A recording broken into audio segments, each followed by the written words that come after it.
দিবে আজকে, মনে রেখো মামুন তুমি। এবং খায়রুল ওয়াসি অনেক কিছু নিয়ে আছে।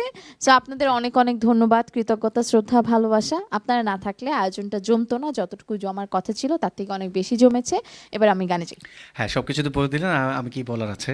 আবার ধন্যবাদ জানাই এসএ টেলিভিশনকে, যেহেতু আপনাকেও এত সুন্দর করে আমাদেরকে উপস্থাপন থ্যাংক ইউ, করার জন্য। Thank you. আচ্ছা, দুজন রিকোয়েস্ট করছে, ভাবা আছে যার গায়ে আমি ২ টা লাইন না গাইতে পারলে হ্যাঁ হ্যাঁ, প্রতিফলন এটা না পাবো। গেলে অপরাধ হয়ে হ্যাঁ, যাবে। কেমন চল লাগে আমি শুনি। গাইছি একটু। ওকে।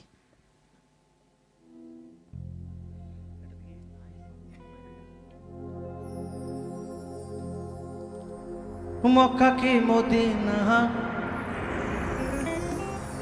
খুঁজিলেই মেলে না,